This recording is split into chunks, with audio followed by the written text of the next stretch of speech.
All right, I'm All filming. right, I need all the extra credit turned in the next 5 seconds. 5, 4, 3, 2, 1. All right. It's a little late. Missed out on the extra credit. Class starts at 11:45. Well, yeah, but that means at the start of 11:45. You did pretty good.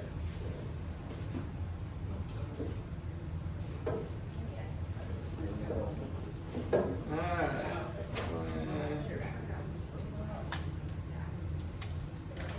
Why is it not duplicated? Is that showing up now? Yes. Oh, it must. I know. I'm on the right thing. I don't know.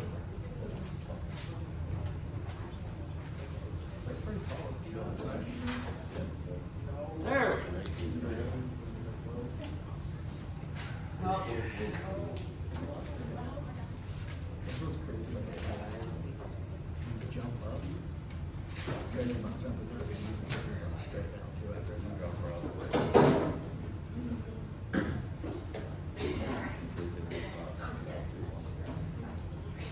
All right, has anybody got any questions before we start? Did he start the recording on that, Evan?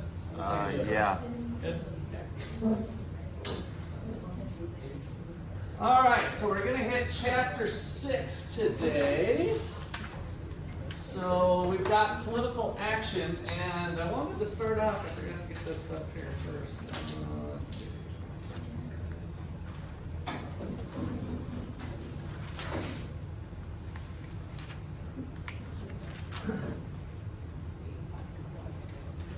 Oh, there we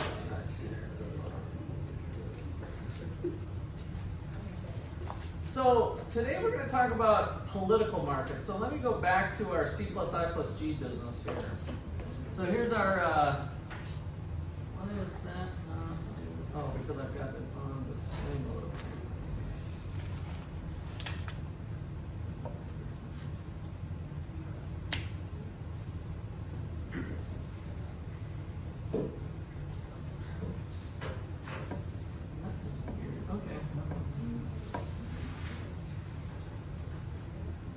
Okay, so remember we had our little plate of spaghetti here. That the world is made up of cigarettes. What was the C?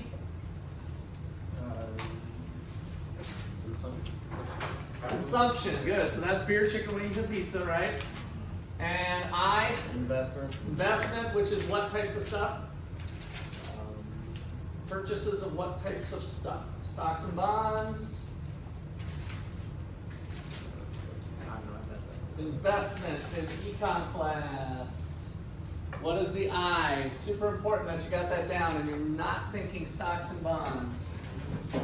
It's like a house. A house is in there, a brand new construction house. But that's not the main thing. Businesses, what about businesses? It's like buildings. Buildings, Machinery. machines, computers, any sort of purchases of capital in capital and economics class is the machines and buildings and all that stuff. So that's what investment is, in purchases by businesses of stuff to help make other stuff.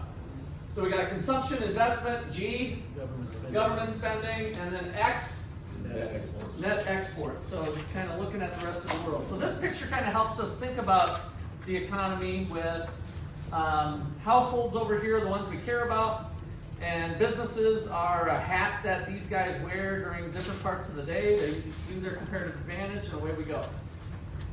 Voluntary action, businesses voluntarily selling something to consumers, consumers saying, I want to buy your good, creates a win-win situation, right? So that's the idea of the free voluntary market system, free enterprise. Well, today we're going to talk about political markets. So this is chapter 6. Remember, we went in reverse order. So political markets are different. There's a lot of non-voluntary action. Do you guys voluntarily pay taxes? No. So are you getting something from your taxes? Somewhat, yes. So yeah, somewhat you are. So I'm not trying to deny that. but is it the things you exactly would want? Nope. No, right? So we have this problem that we have to deal with that we all might recognize, yeah, it'd be nice to have some police and some firemen and maybe some schools and some national defense and stuff. But how does that stuff get paid for? We all might disagree on the appropriate levels of each of those things and how it's done exactly. So that gives rise to political markets or collective action. And so too often people have this romantic view of us working together, we all get to vote, and we'll have good schools and good police and good courts and good levels of national defense, and right, as long as we all have a vote, then we all participated in the democratic system, and that's fair and that's good. And that's crap. It doesn't turn out that way. Is it possible to have some good outcomes? Yes, but we have to recognize the inefficiencies that are there before us in the political marketplace. So we start with this chapter to think about who are the players in the political market. So on the screen here, what I have is the exchange essentially going on. We're calling it a marketplace. So over to the left, can you guys see my cursor when I do this or not? Okay. Oh, you know what I just thought of? I meant to get Zoom going. Give me 1 second here. I don't know if anybody's on Zoom today, but we did have somebody sick. This is the first time I've ever set up the room this way, so that's why it's a little different.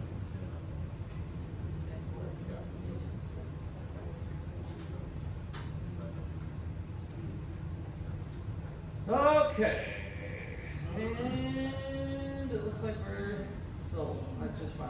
Okay, so now let me try this a little differently. Screen share. I hope this computer doesn't like freak out and not be able to do this. We're gonna find out. Let me get rid of that. Alright, and now we're back to our picture, hopefully. Alright, let's blow that back up. Alright, now back to my question. Can you guys see the cursor? No. Okay, I didn't think so. So I think it's because I've got it on this thing. So off to the left side, it's not a big deal, but I won't sit there and try to show you with this finger. Off to the left, we've got the businesses and households, right? Businesses can lobby the government for favoritism, right? So they can say, hey, we could use a subsidy. We're hiring a lot of ex-cons. And so we would like some money. You guys know that people aren't hiring ex-cons very much, and so our business does that. You know, could you give us some money to hire ex-cons or whatever? I don't know why that one came to mind, but some sort of, we have green energy, and so we're not using fossil fuels, we use solar panels, and you know we're helping to save the environment, so can we have some money? I know that you guys want to support green energy, and so give me some money and I'll make some solar panels, right? So I'm being kind of flippant about it, but that's the idea of why businesses are over here as a possible receiver of some of the benefits of the money that governments are spending. They're a potential recipient for that. So the exchange going on here is what do businesses and households have to offer the politicians? And so the green line now is not necessarily money entirely, but it can be. So businesses might be giving campaign contributions, right? So, hey, if you want to support us, my company does solar panels, and here's $1 million, right? I want to help get you into office. So there's one way we're kind of supplying that, and then we're also supplying votes. So everybody can supply a vote for a particular candidate. And then I have the White House down on the bottom there in the political marketplace. What is the White House offering the people? Well, they have different policies of whether we're going to help ex-cons in employment, or whether we're going to help green energy, or whether we're going to help solar, or whether we're going to increase taxes on the rich and give it to the poor. Are we going to have free health care? Are we going to have free college tuition? Are we going to reduce government waste? Are we going to increase national spending? Or are we going to support wars around the world? Blah, blah, blah, blah, blah, right? All the stuff that can help provide direction for what the United States looks like. So public policy and tools are what they're supplying. So that's the exchange, if you think of it as an economist starts to think of it. The political marketplace is a trading thing of campaign contributions and votes coming from households and businesses, and government officials and politicians that are then supplying public policy and other aspects of government. So that kind of sets the stage for the political marketplace. Any questions or comments on that so far? So let's identify the players then. So the political markets, political marketplace. Who are the players? So we've got households. These are the demanders, the demand, for public goods.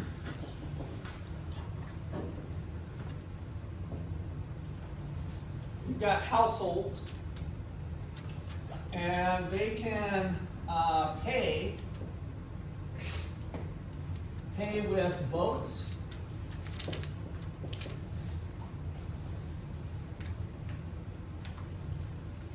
and we also have firms. So households and firms are on the left side of that thing, and businesses pay with, they can't vote, remember, but individual owners or employees of the corporation can, but they pay with campaign contributions.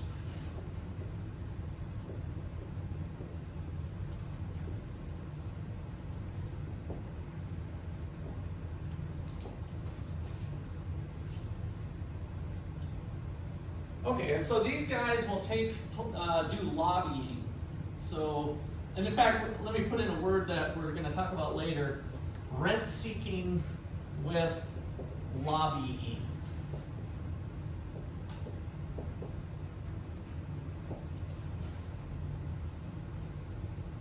Rent-seeking with lobbying. So the idea of rent-seeking is looking for a handout. If you are in the business of making, making erasers, then you'd want to think about how can I best make erasers. But if instead you think you can get the government to give you money for changing the materials that you use, because this uses plastic and plastic is bad. But we could use recycled plastic, but in order to use recycled plastic, it's going to cost us more money. So government, give us $1 million and we will make erasers in an environmentally friendly way. That's lobbying, right? So you're spending resources, the business is spending resources to ask the politician for favoritism, right? And they're doing it because they're trying to maximize profits, but they're not maximizing profits through making a product per se, but looking for kind of some handouts to maybe do it differently for different reasons. All right, so these guys here, we never want to forget, are out to maximize what? What do firms maximize? Profits. So one of the reasons that they are lobbying their politicians is to maximize profits. It might be a profitable thing to do for various reasons. Maybe it helps keep competitors out. So they want to raise regulations on the way the thing is done. It's going to be more costly, but that also helps keep the competition out. So they might have other reasons to do that. And households up here, let me come back and just say, they are trying to maximize. What are people trying to maximize? Like you and your house, and your mom and your dad and your brothers and sisters. What? Space. Space, okay, give them some freedom. Money. Some happiness, some money, maybe their income, but maybe not. So in general, we're just gonna say they're trying to maximize happiness. However happiness looks to them. So those of you who had micro, we don't get into it in this class as much, but we called that utility. So utility was the idea of happiness, kind of. So they're just trying to go through, they're going to vote with maybe a candidate that they think will make them the happiness because of whatever they're putting together. Okay, and then on the supply side, the supply of public goods. That's the right-hand side of the screen over there. We have our third agent is our politicians. So politicians are elected people to serve some role. And these are kind of the, I want to put it in quotes, but entrepreneurs of the political markets. They are the ones coming up with maybe new policies, for instance. So you can kind of think of them being like business people. I want to be real careful with saying something like that. And the reason is we don't know what their motivations are necessarily. Do they really, one of the things we're going to question today is, do they really lose their self-interest and now they're just serving the public good? Or do they maintain some self-interest? Okay, so that's our politicians, the elected officials. And then the fourth person that's important to put on here is the bureaucrats. Bureaucrats. These are employees of the government. They're not elected. Employees of the government.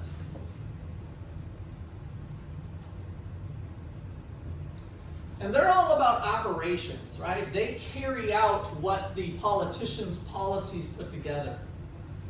So bureaucrats are employees of the government. They just punch in and punch out.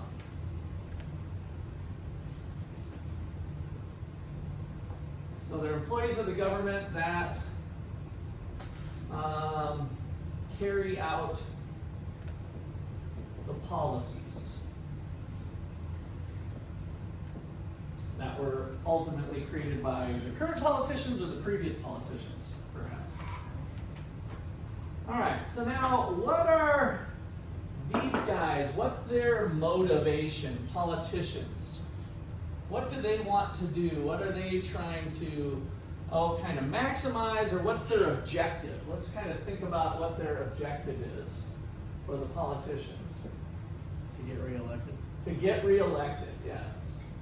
So to get elected or stay elected or to get reelected. Be reelected. Stay in office, basically, right? They want to get into office, and then if they're already in an office, then they want to stay in office. And then the bureaucrats down here, their objective is job security.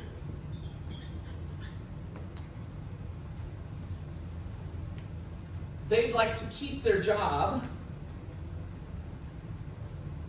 which means they'd also like to keep the budget for their department big, right? So job security means keep department budget big.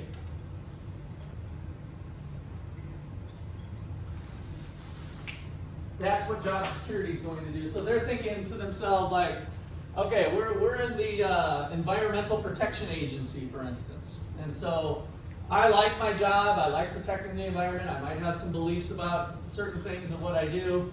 And so one of the things I want to do is I don't want to see the Environmental Protection Agency get their budget cut, right? So let's say the government currently spends $500 billion on the EPA. Then we're going to want to do things to want to keep the EPA like they mean something and they're meaningful, right? I want to keep the $500 billion. In fact, I think we could do a lot better for the environment if we only had $600 billion. So we had $500 billion last year, and look at all the stuff we did, and now if we could only be $600 billion, we could do so much more, right? And so that's kind of their objectives, is to grow their particular budget individually. That'll help enhance their job security, following their own self-interest.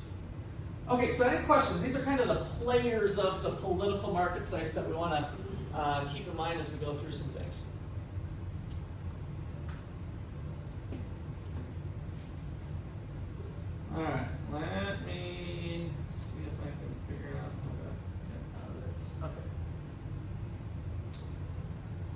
So what's happened with that being the setup? What has happened over time with the amount of government spending? So an economist that we'll talk a little bit about more later, Buchanan, had a prediction that if these are the incentives, that we might have government continue to grow because of those incentives. And the chart up here from your book shows from 1930 to 2019, the green bars are the federal spending. So federal spending in 1930, which was a long time ago, right? We're talking Great Depression, prior to World War II, fighting off Hitler. We had 3.3% of the national income of GDP was the size of the government. And then as we move through time, it starts to grow. And so we have government now at 22% of GDP in 2019, and the same thing with the state governments. So some of the predictions of thinking about it this way would make you think that the government would continue to grow. What are they spending their money on? So this one has the breakdown of government spending. And I think I mentioned this the other day. You know, how much of your dollars are going towards Robin Hood spending? What was Robin Hood again? Take from the rich, give to the Take from the rich, give to the poor. Now, it's much deeper than that. Take from the healthy, give to the sick. Take from the employed, give to the unemployed. Take from the young, give to the old. So check it out on this pie chart here. Social Security is 23% of every $100 you guys pay to the federal government. 23 bucks of it is going to some old person and through the Social Security plan.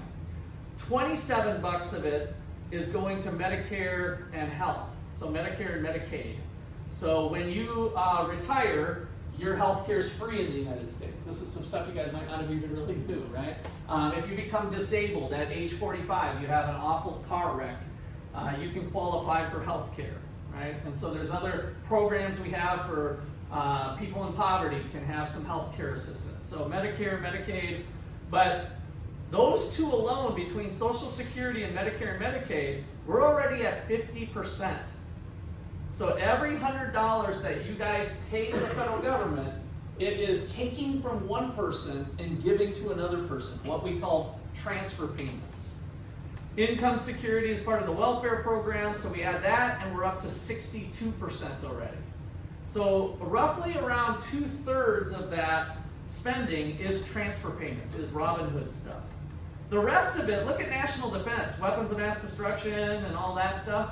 It's only 15 bucks out of the 100 is what we're spending on national defense. Now I say only, it's a significant amount of money, but fractionally as far as what does the federal government do for you, they're much more involved with transfer payments than they are with things like national defense. But the general public will say, oh, well, national defense, we need national defense and blah, blah, blah, roads and bridges, the airports are falling apart, blah, blah, blah. It's not a lot of that is really what's going on. The other troubling one that's getting bigger and bigger, and unfortunately it's going to continue to grow, is the interest on the debt.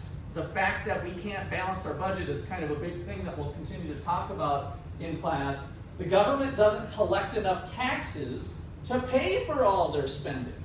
And so what do? They borrow. And when they borrow, that creates the national debt. How many of you have heard of the national debt? Right? And you've heard it's big, and you probably don't have a real good understanding of it, but that's what we're going to do in this class, is talk about how big it is. How big is the income of the nation? Roughly. What's my number that I want you guys to have off the top of your head? 20 trillion. 20 trillion. I'll just tell you, the national debt's about 20 trillion. So we have about as much debt, the nation has about as much debt as the income we're making. For the first time in history, by the way. We've always kind of teetered getting close, and it really was fairly recently that we matched, our debt is now equal to what we're making. Because for the last 40 years, we can't seem to balance our budget. Why can't they balance their budget? These guys want to stay in office, so they want to spend money. These guys want to see more money spent. And then what's going on? Why aren't these guys keeping that in track? Why are they not keeping, in check? Why are we voting in people who aren't balancing the budget for us.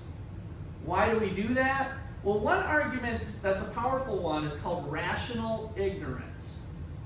Rational ignorance. So, let's put a question up here. Why do some people not vote or care that, let's just put in general, care about government policies or care about government policies? And let me first go to you guys. You guys tell me a little bit. Well, why don't you care? I bet some of you don't care, and you know what? I think it's cool that you don't care for the right reasons. That's what I'm going to get into. I kind of hope a lot of you are rationally ignorant, which I haven't defined yet. But what? Tell me about why aren't you into government policies? Why are some of you not even voting? Or you just don't really care? I'm taking you off the hook. I love it that you don't care, so I'll get to that in a little bit. But why? Robert? The electoral college. The electoral college. The electoral college. Okay, what about it? That sometimes our votes don't even matter. Yeah. Actually, let me correct you a little bit. Your vote never matters. It's never mattered in the history of the United States. There's never been an election that has come down to one vote, which would be your vote, right? So kind of like that, what is that? It's a movie, it's called The Swinging Vote or something like that. I don't know if you've seen that. I haven't heard of that one, yeah. So it's basically about like a guy who basically, he doesn't vote at all. He's just like the same thing, like Yeah. he doesn't care. You would have to have a chance. You'd have to think at least that you have a chance of being the swing vote. Otherwise, your vote really doesn't matter. No matter what MTV tells you, your vote doesn't matter. I've looked at the data. It's true. Now, that doesn't mean that you can't maybe be, caring about some things and you want to persuade other people about it. But if your vote doesn't matter, then why should I care if it's never going to really matter, right? So that's part of what rational ignorance is talking about. Would it take you time to learn about all the issues? Yeah. A lot of time? A lot of time? Yeah, right? I mean, there's professors that study political science and all of that stuff, and I keep my finger on it a little bit just because of the classes I teach, and I've slowly become a little more interested in it, honestly, the last 10 years since I started at Ottawa University. But I've been a big believer of rational ignorance for a long time. I didn't really care who was in office. Hillary, Obama, Bush, Trump, whatever, it don't matter. I didn't really care. You should care more about your life at a microeconomic level. What can you do to your life to make a difference? Stay focused on that and just deal with the external stuff as it comes. The external stuff is always going to come. You prepare yourself to deal with your life. That's the way I've always lived my life, and it's totally rational and reasonable for you to do that. But that fact alone that you're doing a good thing for yourself doesn't help us with running the economy. That's the troubling part, right? Because if we have a whole bunch of people that don't give a rip, who gets elected into office? People who are going to spend other people's money. They don't have to worry about raising enough taxes to pay for the spending. They just have to come up with spending, right? So that's the problem. That's the tension that gets created in the political marketplace. All right, so let me kind of answer this question. Why do some people not vote or care about voting? And the answer in simple is rational ignorance. Rational ignorance is you doing your own cost-benefit analysis. So, and by the way, what does it mean to be ignorant? I should be careful of this. Does that mean you're stupid? No. What does it mean to be ignorant? How could you describe that, define it for me, like in just one word maybe? Lacking information. Or a couple words. What? Lacking the information. Lacking the information, yeah. You're not informed, right? So to be ignorant just means you're not informed. So to be rational about it is the economics piece. So rational ignorance is people choosing to be uninformed because the expected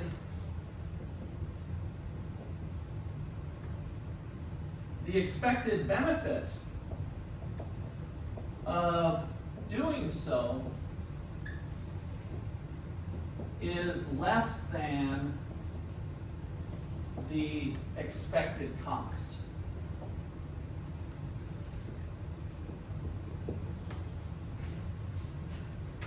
People choosing to be uninformed or ignorant because the expected benefit of being informed is not enough compared to the cost of being informed. So if we were to do in shorthand, the expected benefit of being informed is less than the expected cost of being informed.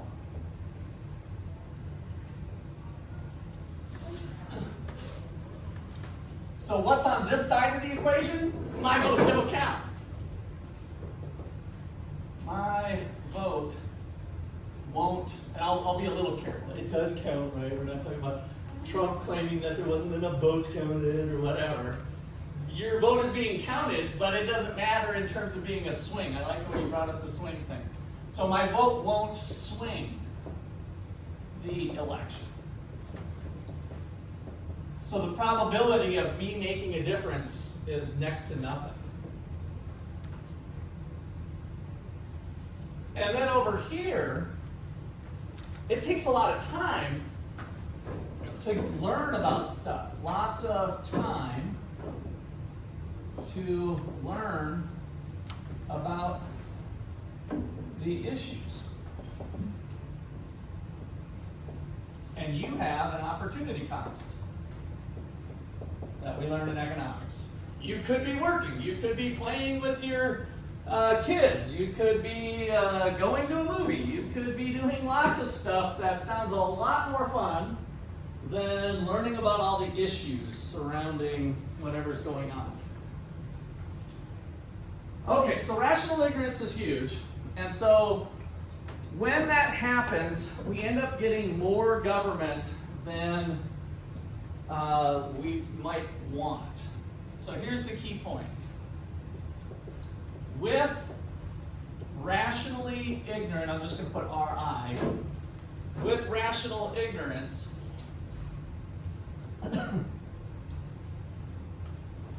politicians and bureaucrats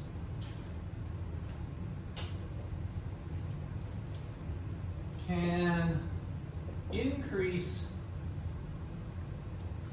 spending beyond what is efficient.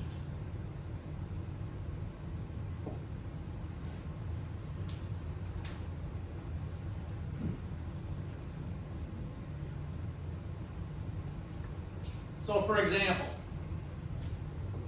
let me hit you guys here. Free college education. You guys think that would be a good idea? Would you guys get some benefit for it? Yes, right? So it sounds good that there's some benefit.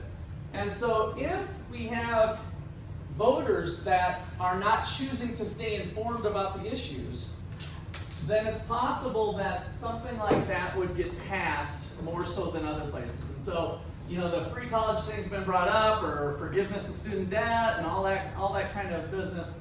And so, will it ever go anywhere? I don't know. But in some ways, it is already out there, because you do have Pell grants and other grants that are out there, right? So, should we increase those or decrease those?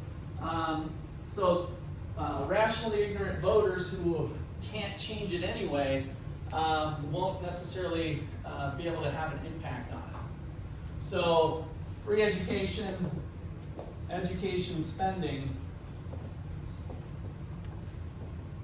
has grown tremendously over time.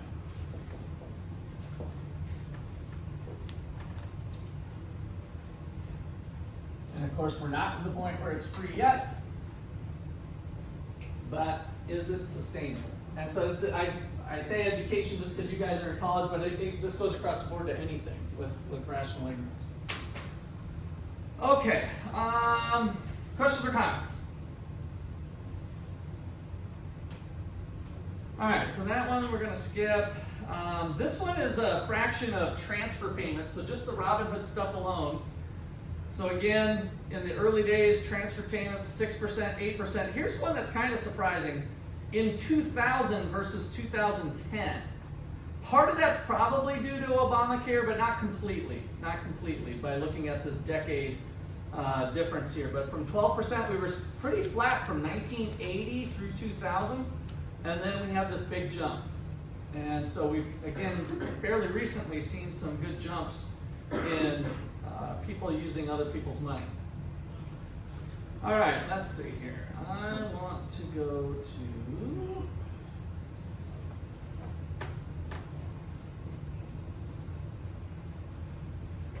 All right, here's the James Buchanan. And so I put this on the screen. You can kind of take a look. I just want to pick off a few things here. So he won the Nobel Prize in Economics, which is the highest award that we have.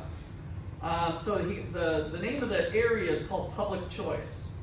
And so here he says here, rather than assuming voters, elected officials, bureaucrats are saints seeking to promote the common good, Buchanan assumed that key political players, as he put it, we got to think about government without romance. And so do they lose their self-interest when they get elected? And the answer is no, according to Buchanan. Are there some good elected officials? Sure. But we can't assume that all of a sudden they're going to pick the best choice. Let's see. Time here. So, one of the problems we have with a system set up the way we do with political markets is concentrated cost or benefits and dispersed cost. So when we have a tax, so let me do just through a little example here. Suppose a policy for wind energy. Suppose a policy for wind energy will increase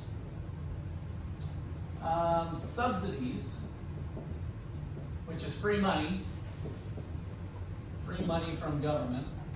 Your government grants to go to college.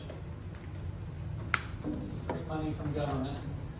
So suppose that policies for wind energy will increase subsidies to 3 existing wind farmers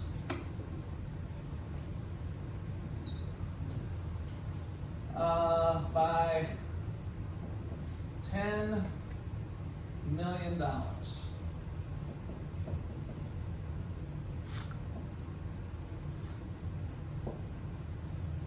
Okay, so $10 million, that's a lot of money, right? And so maybe they all split it equally. Maybe one person through bidding or something gets 6 of it and the other 2 get 2. I don't really care about that too much, but that's a lot. Now, if we take the $10 million and we increase taxes, and half of the nation is generating an income, and so let's just say we've got 150. How many people do we have in the United States? 150 million, billion, zillion. What's the population of the United States? Roughly 350 million. Or is it billion? Million. How many people are in the world, by the way? 7 or 8 billion. 7 or 8 billion. Yes. So that's our our fraction of things. So if we're going to spread this $10 million over all of the 150 million taxpayers, what does that equal? So let's spread the cost over 150 million taxpayers. Let's see, how would we do that math? So we got $10 million worth of spending, 150 million people. What would we need to do? 10 million divided by the population, right? Yep. So we have the spending basically divided by the population of the taxpayers. So in this case, it was $10 million worth of spending, and it was 150 million people. The millions cancel, the zeros cancel. What's 1 divided by 15?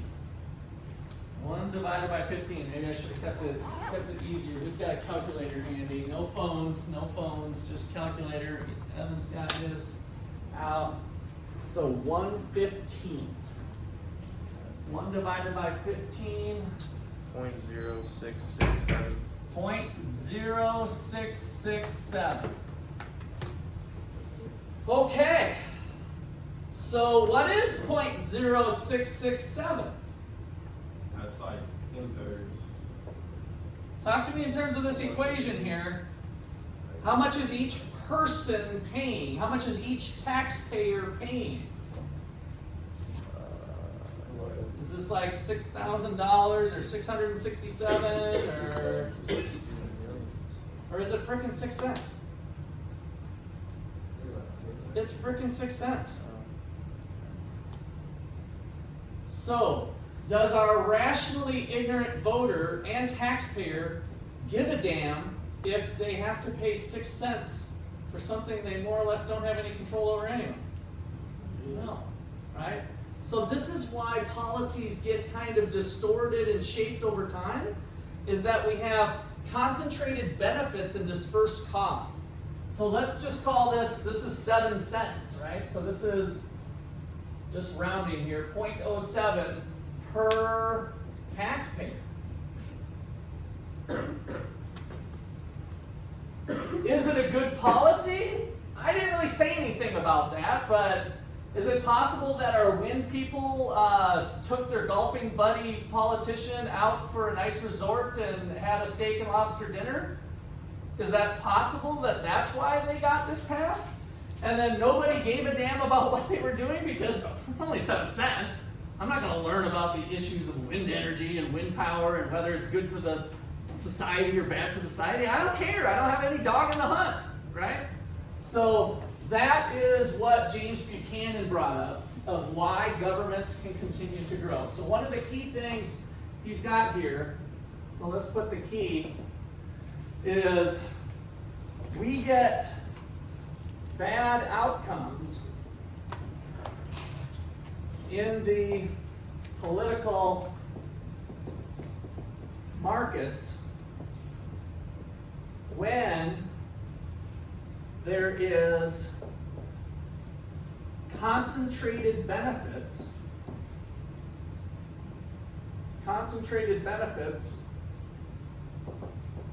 which is the 10 billion to the 3 wind farmers here.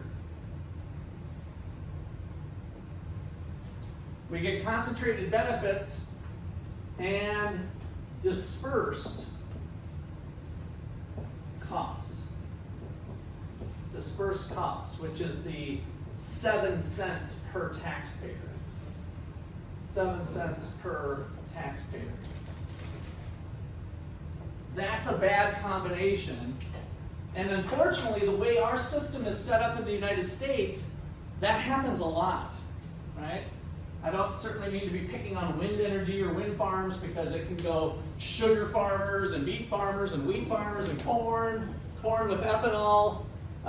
All across the board, we have little issues like this that end up being 7 cents here, 7 cents here. And so sometimes this ends up being a what I call death by 1,000 cuts. If anybody gets one cut, you're not going to die from that. You're not going to die from that. You're not going to die from that. So like, oh, well, this isn't that big a deal. It's only 7 cents.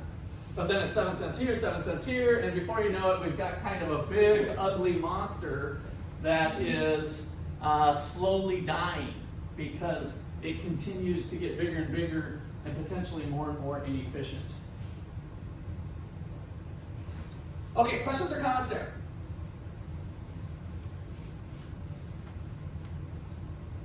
Now, just to bring up the other thing, there are situations where we might have dispersed benefits and dispersed costs. And then we probably likely have better outcomes. So that's part of what this chart shows here that's in your book, is we have different types here. We can have widespread voters and distribution of benefits and distribution of costs. And so there might be different areas where we can still get some decent outcomes, but we should be really careful when we have the setup this way. Okay. So our next thing that we can look at to kind of show that voting maybe isn't all it's cracked up to be. And remember that democracy is really just a voting system. It's usually majority rule. And democracy can be dangerous. We put too much faith in democracy. So I would argue that democracy is a necessary but not sufficient condition for good outcomes. In other words, we don't find a lot of good outcomes around the world where there's an absence of democracy. Right? There's not leaders being kept in check or whatever. So it's pretty hard to have a benevolent dictator that has good outcomes for the entirety of their nation, right? That type of corruption tends to be bad news for most of the citizens when we don't have democracy. So I'm certainly not saying we don't need democracy, but Americans especially, I think, put too much weight or value into democracy. We've seen this happen, by the way, around the world when we've had like Saddam Hussein and other bad dudes around the world that were running their nation. And we say, oh, we're just going to bring democracy. And now, hey, good news, everybody can vote. And then they don't end up getting good outcomes because there's a lot of other things necessary beyond just a voting system of democracy. So, and sometimes people, just so you know, I think you should always call people on that. I think hopefully from going through this course and understanding some things that some people might say the word democracy, but they're actually loading up more things into that phrase than they should be. Democracy is just the voting part. So what we're going to talk about in this course more throughout the whole semester is economic freedom. Economic freedom includes democracy, but then it includes a bunch of other things too. And so hopefully as you guys start to get a deeper understanding, you can correct some people that maybe put a little too much faith in democracy. Okay. So for this one here, trying to see if I should write this on the board or not. Let's try this from here. I should have my little pointer maybe, but so let's see. Let's not. It's not that hard for me to. I think it's better when it's in your notes anyway. So I'll just leave that up there. But we're going to do this one if I can remember. You guys can help me out here. So we got atoms and basically A, B, C, D, right?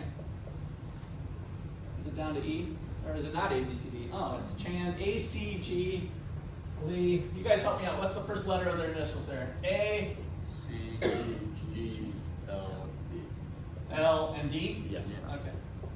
All right, and these are people that are potentially going to benefit from some sort of project. And so maybe it's a new road, maybe it's internet being brought to the community. That'd be a good one, right? You know, like free internet or something, somehow that's going to be provided. And so the benefits to each person are given here with the first column. And so maybe I should just have you guys help me out here instead of pulling out these notes since my eyes, this is the first time I've tried this setup. So Adams, what's the benefit that Adams gets? 20. So $20 worth of benefit from this free internet. And then next person? 12. 4. 2. And 2. Okay, so similar to us, what value do you place on soda. And we all have different things, or different willingness to pay. I mean, that's what our demand curve is, right? If we go back to chapter 3 and we say we're looking at beer, and somebody out there values beer pretty highly, the alcoholic says, I gotta have my beer, I'll pay $20 for one mug of beer. And somebody else says, well, I don't even really like beer, but maybe to be social, I'll just sip on it. I'd pay $2 for beer. So we all value beer differently. So that's what this is setting up, is that whatever the government puts forward, we all would have different benefits to it. When we look at government provided goods, there might be problems with the market being able to provide it in the first place, and that's what we're trying to address. So one of the things that gets planned here is, oh, I got an idea, let's tax per person $5. So the cost of this thing was $25 was the total cost of the internet. And one way we could do that is like, oh, let's just be fair, everybody chip in $5. $5, $5, $5, $5, $5, and then we'll capture the $25 cost of providing internet to our community. And look, if we add up everybody's benefit, A got 20, 32, 36, 38, 40. So we have $40 worth of community benefit. $40 worth of community benefit.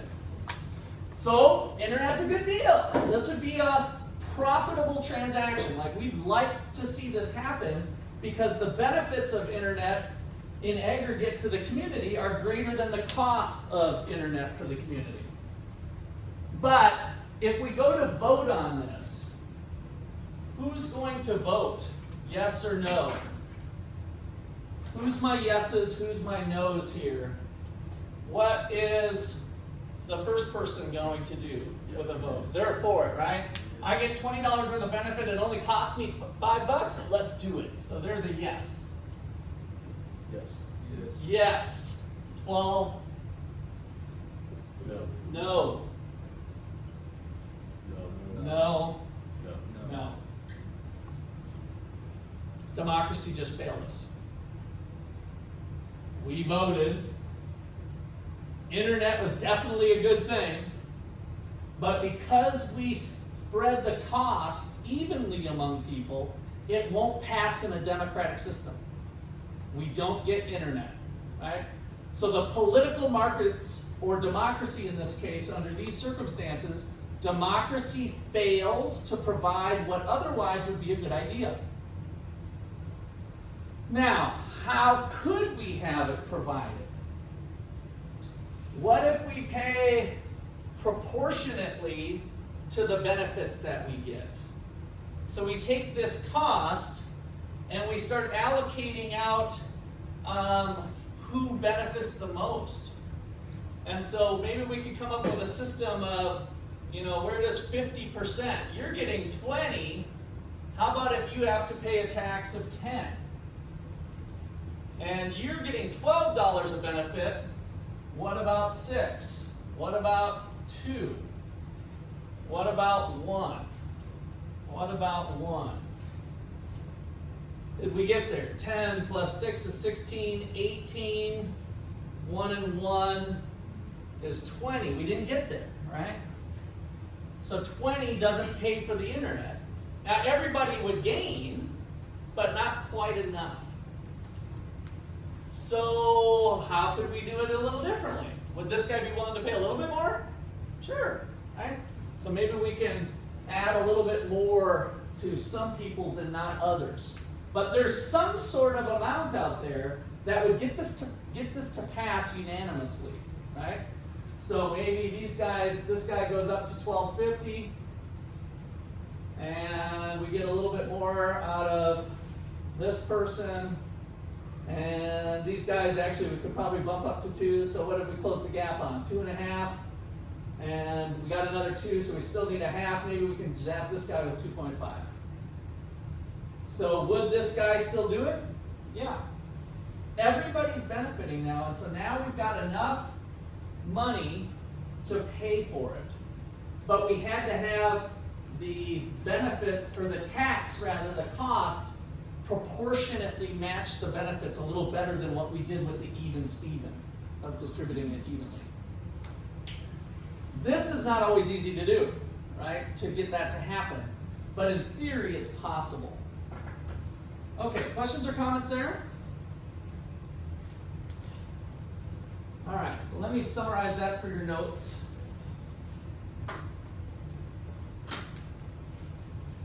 So, key point here. Spreading the $25 cost of internet evenly over all voters will cause it to fail 3-2.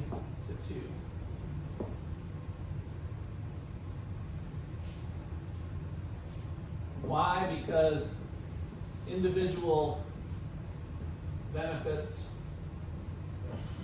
versus costs only works for A and C.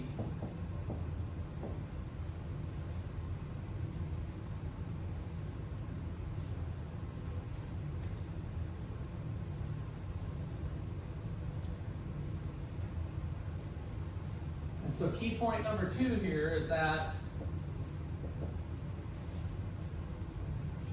it's possible but difficult to structure costs proportionate to benefits.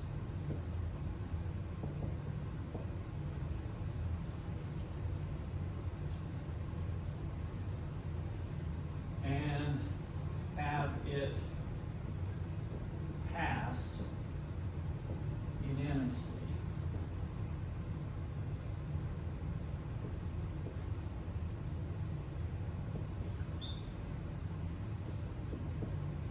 Unanimously. I think I screwed up that spelling.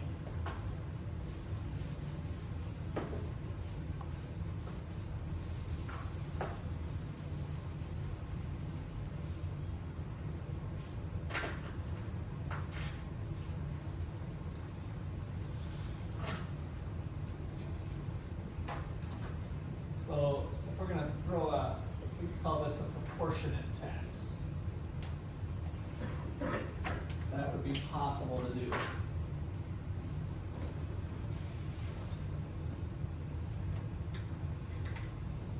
So one of the reasons we have like proportional taxes, property taxes, people with bigger homes probably have more income and they end up paying more tax. We're kind of able to touch on some of this. So I kind of want to leave you with that it's possible in some cases to get something to work like that, but it's not very easy to do. All right, so another one that's kind of fun here to show the inefficiency of government is called pork barrel legislation. So with this one, we've got the possibility we want to push something through, right? And so you're a politician. Somebody mentioned, Robert, I guess you mentioned the Electoral College. And so if I could just get some other states to agree with me, I could get my little sweetheart deal, but I know that I'm going to have to let them have their little sweetheart deal, right? And so pork barreling is the idea that politicians can bundle things together to try to get enough votes. And so this next example is going to show how that can be a bad thing too, a bad result that comes out of democracy. All right, this must be where I got the A, B, and C from. This example has A, B, and C. So now we've got different voters. So voters in the city. So we got city A, B, C, D, and E.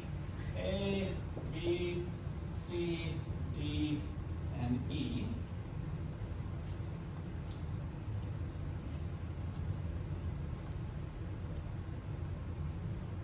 So voters in A, I guess it's almost easier for me to look there again. I got such a shrunk down thing here. So one thing has a post office. Somebody needs a post office and it's A. A post office is going to gain city A $10 a benefit, and the rest of them it's going to cost $3. I think. Yeah, $3 all the way down.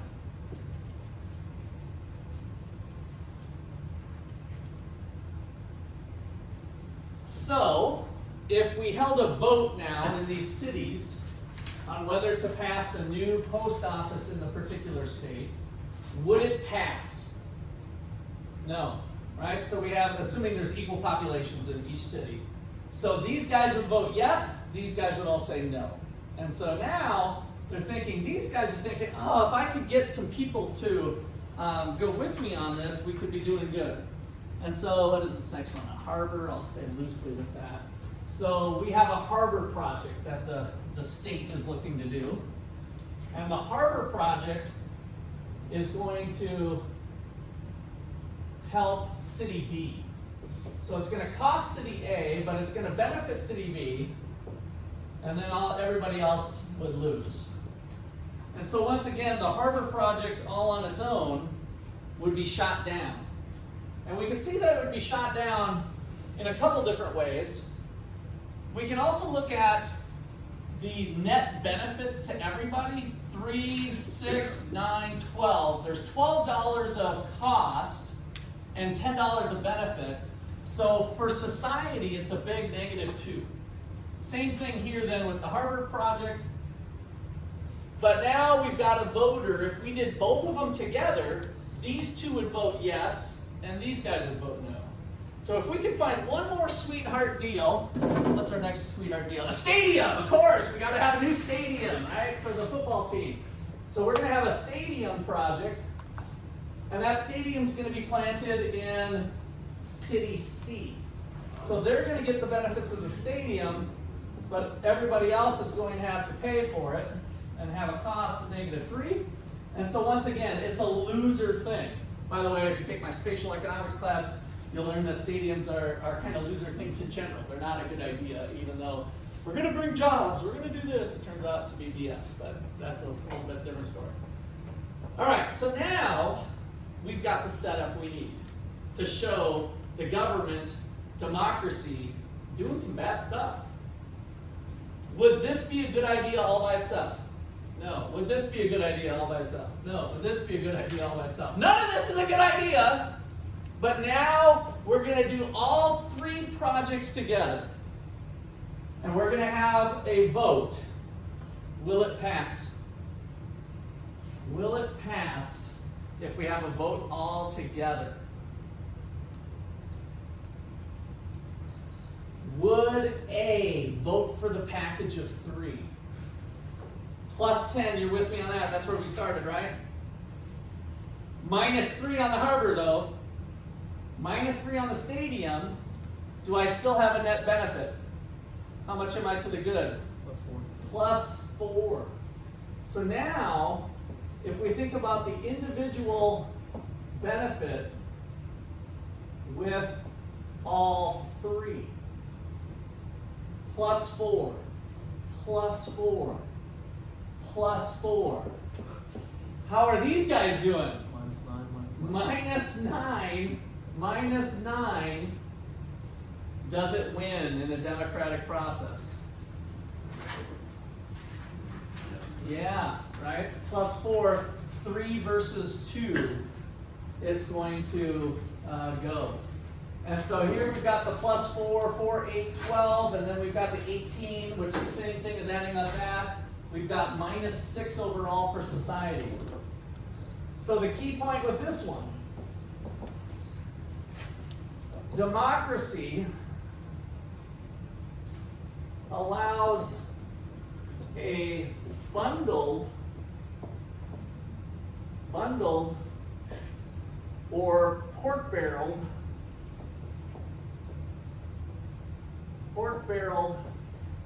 bad idea, bad meaning in economics class, inefficient, a bad idea to pass, in this case 3-2.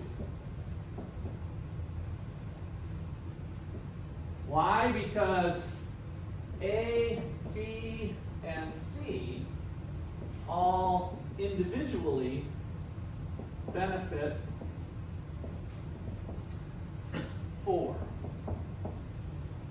And D and E all individually lose 6.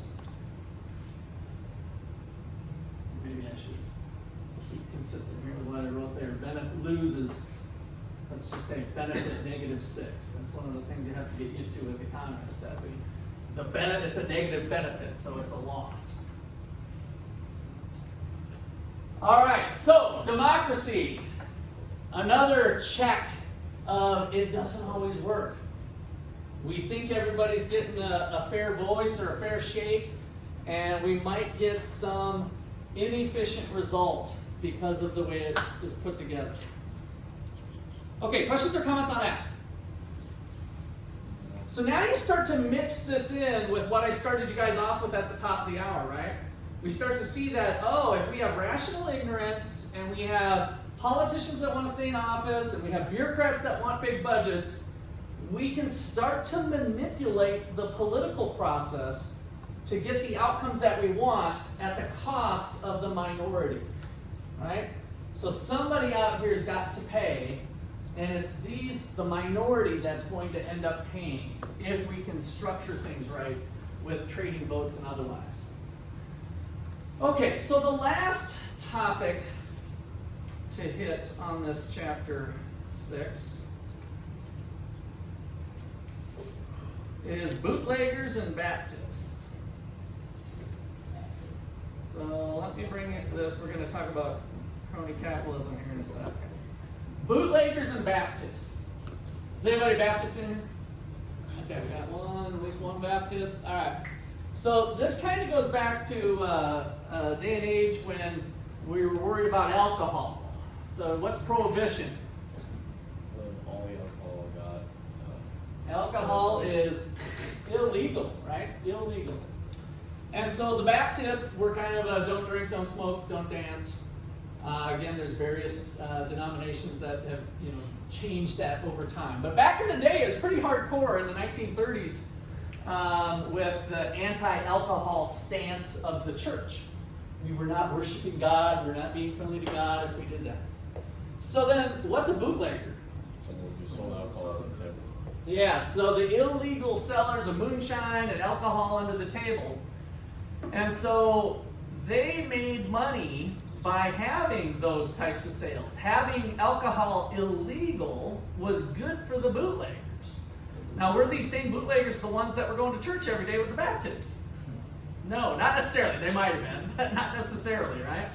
And so we have a shared motive by the holy Baptists, right? I'm using quotes now because we all know that Christian sinners are everywhere. But we have the moral side of the argument with the Baptists of, oh, let's not, we're not worshiping God and this would be kind of immoral and we should just get rid of alcohol.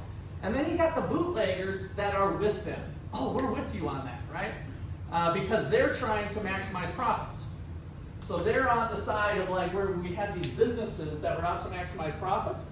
And so they have a shared goal. They're both lobbying their politicians. Both the bootleggers and the Baptists are lobbying their politicians to prohibit alcohol, even though they're doing it for different reasons. One maybe on strict moral grounds of their beliefs, and the other one for just making money, right? Straight profits.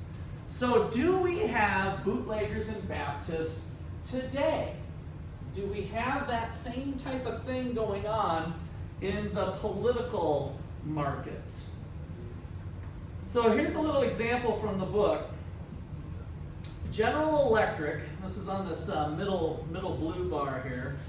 General Electric partners with environmentalists to advocate subsidies and tax breaks for alternative energy. So I'm a tree hugger, I love the environment, and let's, no fossil fuels, cut off the pipeline, right? All wind, all green, let's do it, go, go, green, save the world, save the world. And now we have General Electric that's also saying, oh, I know how we can help you save the world. We just need a little help with some tax breaks for doing green energy type sources. So check this out on these bullets here. That government program increased demand for GE turbines for the wind farms and solar panels, and $15 billion for GE in 2010, and they paid 0 corporate income tax. So was it profitable for GE to join in the charge? Yes, right? So that's the bootleggers and Baptist story, that our current political system allows that type of thing to go on. What we call that more in general is cronyism. So the last thing I want to leave you with, and I'll write bootleggers and Baptist for your notes too, is crony capitalism. I prefer just to use cronyism, but crony capitalism is, Russ's definition of this is big business and big government playing kissy face with each other. I love you, it's so good, and you're so good, and you're so powerful, and we can change the world. So, cronyism, this is the Russ definition again. Big government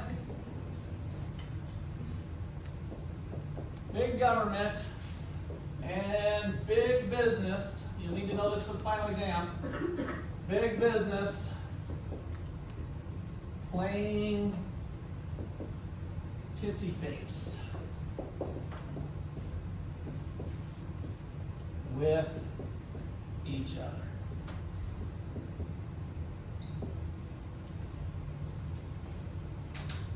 So, what does that mean? The big business or businesses looking for favoritism. So business doing rent seeking.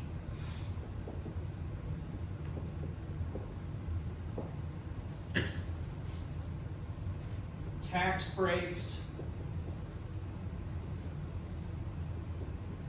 subsidies, maybe new regulations to quote unquote protect the consumer.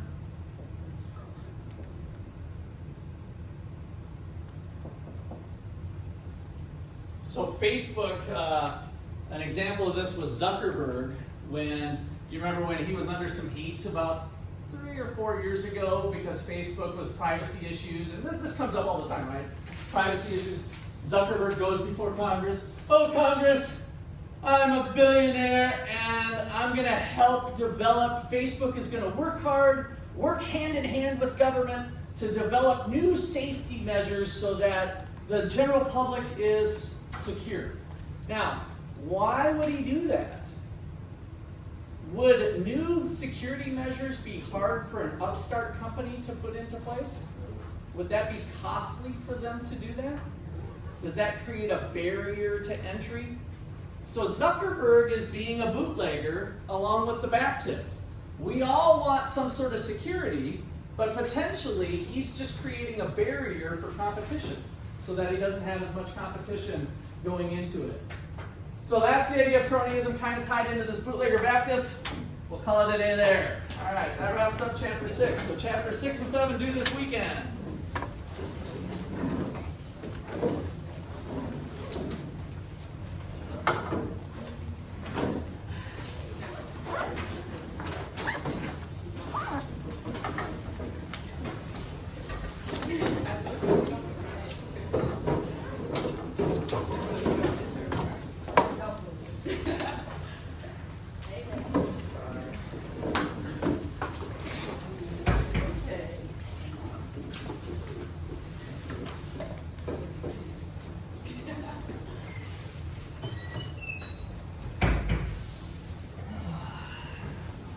So you watching some Iowa State Cyclones tonight since you're a basketball fan?